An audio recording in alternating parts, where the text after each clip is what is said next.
welcome back to my channel. Today I would like to review the book Sailing Alone by Richard J. King. So this year I've kind of followed my interests randomly and I accidentally read 3 books by this author. I was scrolling through TikTok and YouTube shorts and I saw this guy out at sea. I think his name is Songbird or Seabird, something like that. I'll link it down below. But basically it's a guy in a tiny boat sailing across the Atlantic or Pacific by himself, completely alone. And he's documenting all of this in short form or in video format. I'll link his YouTube channel down below as well. And he has Starlink with him, so he has pretty good connection. His Wi-Fi is weirdly better than mine. But all of this combined just kind of made me interested in reading this book because I trust the author and it's a topic that fascinates me. And you know I love boats and the sea and the ocean and all things nautical. So it all just kind of came together and I really wanted to pick up this book. I also went on vacation recently and I had a really nice environment to read this book in, gazing out at the lake, but you know, it still made up for a wonderful environment to read this book, and I've been chipping away at it for 2 weeks. So in this book, King attempts to illustrate for you kind of a history and a technical presentation of what it is like to be out at sea alone. And when I say sea, I generally mean the ocean. So he begins by presenting to you people who have taken this challenge on for themselves to go out either across the Atlantic, across the Pacific, or to circumnavigate the entire globe.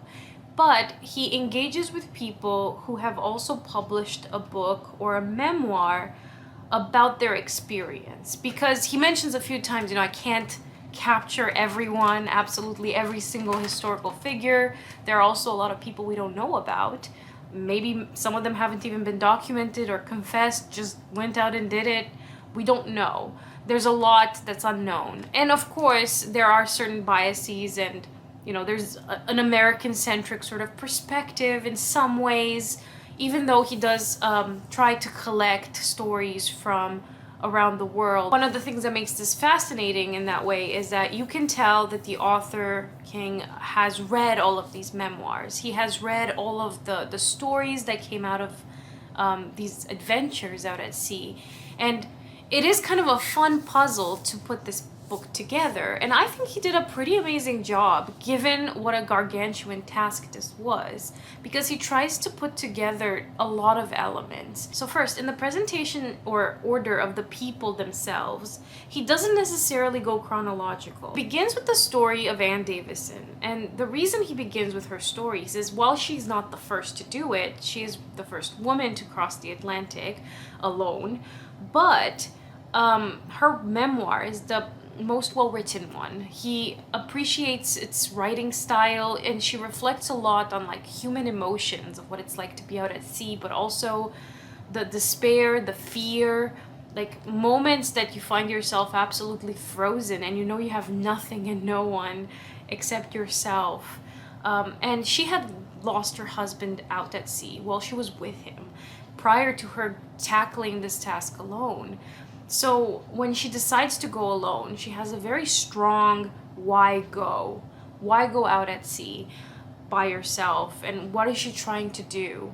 And this question kind of lingers throughout the book because every single character we meet along the way has a different why go.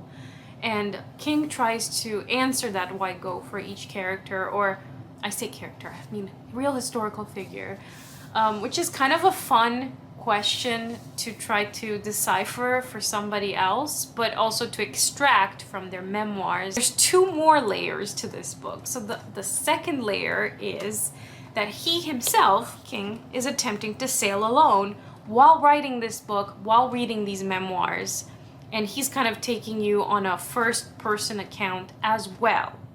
But he doesn't get too in-depth into his feelings or his backstory or anything like that. It's not super autobiographical in that sense. It's more of an observing kind of distant third party.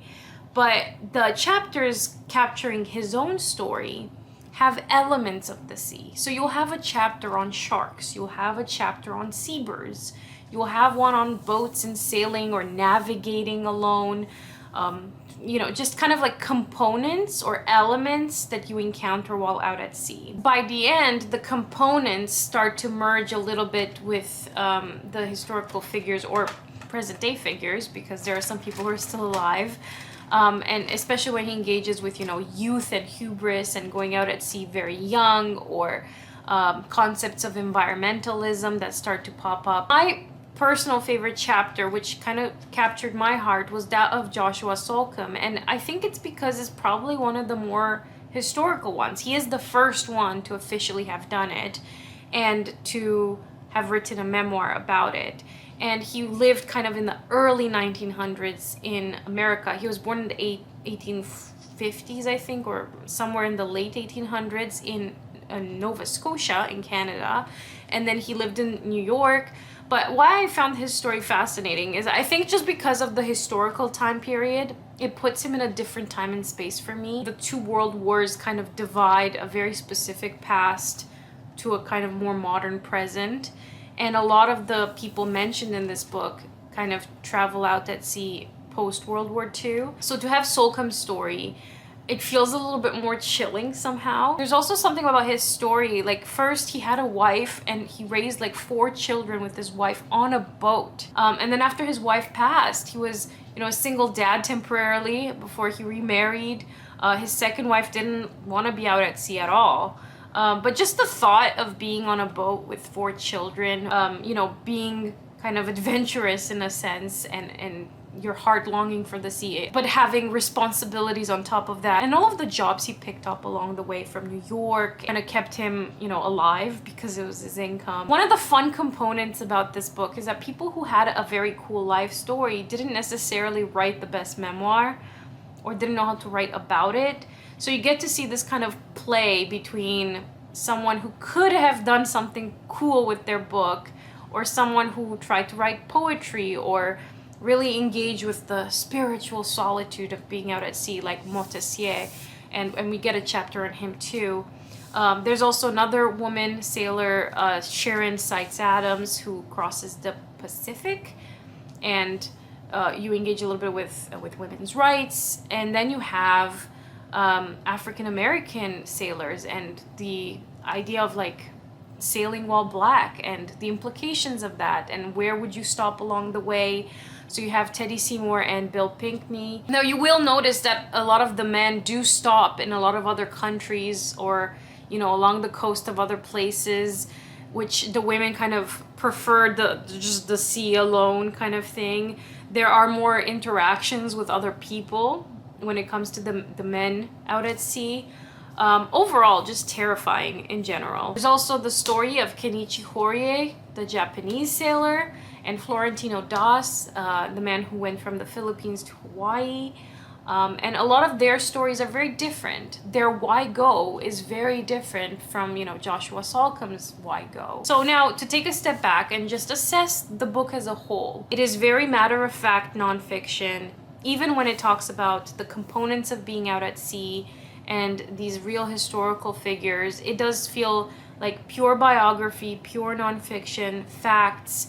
I wish there was a component of it that dealt a little bit more with that terror, with the fear. Even a little bit of the stories that are out at sea. Like, the sea and the ocean have so many superstitions and so many kind of horrific, like, lingering ghosts in the ether just because of the many stories that have been told over time. And I think that chilling component for me would be definitely at the top of my mind if I was out at sea alone. That would definitely freak me out. And also just like think about being out at sea at night, for example, and seeing nothing but pitch black everywhere you look in the distance, but you're completely alone on a tiny boat. Like, that terror alone, just goosebumps, But I wanted to get more of like the feeling of being out at sea alone.